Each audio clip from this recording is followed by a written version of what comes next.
Lua. O, kanino na tayo maniniwala ngayon? Kay Margot o kay Lua? Ewan ko, pero kung nakita mo si Margot kanina, parang hindi naman drama yun, di ba?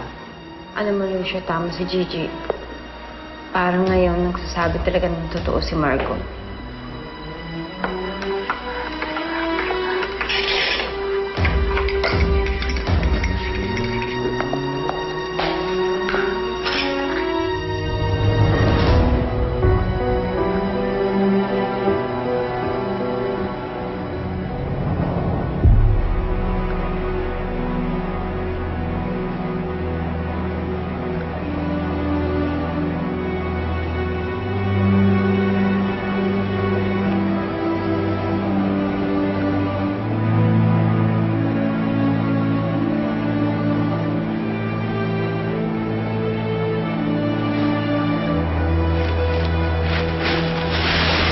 Hindi ka pa kumakain.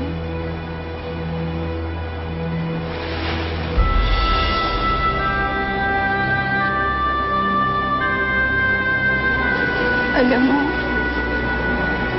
lahat yata ng tao ngayon nagtataka kung bakit mo ginawa yun. Pero ako hindi. Kasi alam ko namang nagawa mo yun dahil sa mama mo. Kung ako rin siguro yung nasa lugar mo, baka nagawa ko rin. Pero alam mo, Bres, hindi rin siguro. Kung ako talaga yung nasa lugar mo, baka hindi ko rin magawa yun. Kasi kakausapin muna kita.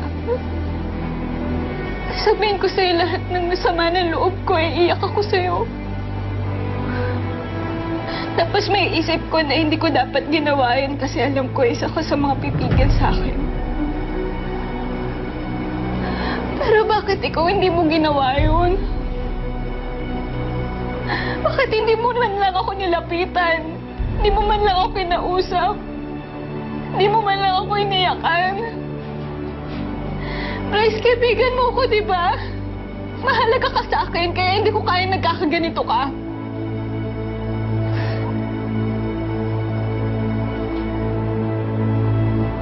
Nakita mo na ba sarili mo sa salamin? Hindi yan yung Bryce na kilala ko eh.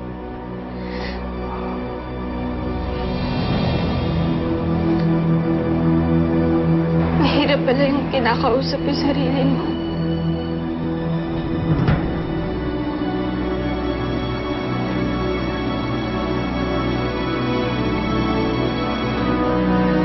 Kaya gusto ko lang sabihin sa'yo na nandito lang ako. Palagi. Hindi kita iiwan. Handa akong makinig sa'yo. Handa akong kausapin ka. Dahil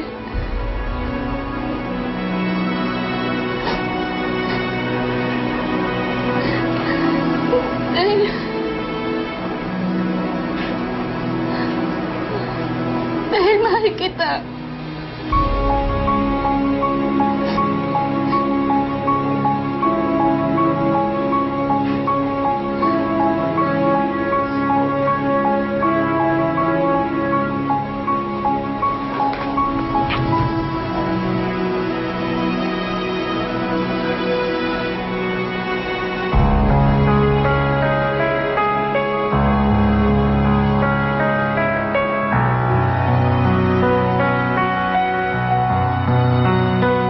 Sorry, Mila. Pero hindi mo na ako dapat mahalin.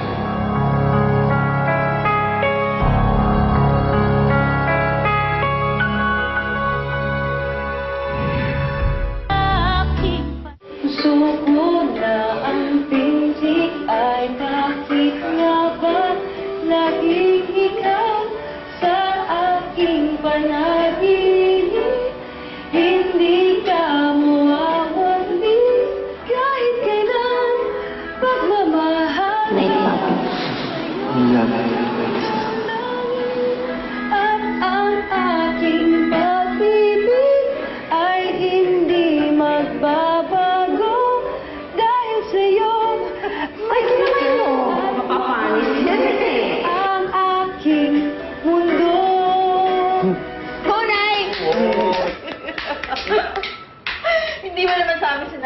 husay mo palang kumanta. Tingnan mo, napaiyak mo tuloy si Eloisa. Oo. Sorry to rin, kasi syempre pag mahusay, dapat hindi mayabang. Pero feeling ko next week tatawagan ako na Ellen DeGeneres kasi mag-show ako doon. I can feel it. Oh, speaking of the Jeners, ito na yun. Yes, may I help you?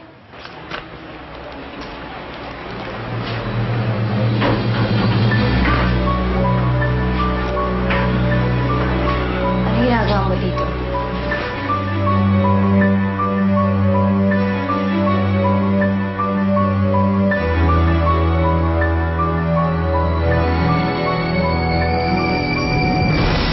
Wala po, Sis. Wala na lang po ulit ako dito. Ganun nga ang dapat mong gawin. Ano malay mo, mabilis kang makaalis dito. Oo naman, Ate Luwa. Dapat makalaya ka na dito, no? Para makuha mo na si Bryce. Ha? Saan? Nag-SWD po. DSWD? Anong ginawa ng anak ko? Sabihin niyo naman sa akin anong ginawa ni Bryce. Ano nangyari sa anak ko? Sigurado ka, Bobby. Kakayanan yung tumira dito kasama yun ng Marcot. Mukha naman nagbago talaga si Ate Margot eh. Kaya bibigyan namin siya ng isa pang chance. O, dito ka naman natitira ngayon, Oscar, ah. Ikaw naman ang nag-isip ng planong to, di ba? Siguraduhin mo lang na mabilis ang gagawin mo, ha? Hindi na ako sanay sa ganito kaliliit na kwarto. Panoorin mo na lang ako. Kukunin ko ang lahat sa kanila. Slowly but surely. Oh, bakit ka umiiyak? Tulungan niyo naman ho ako. Saan?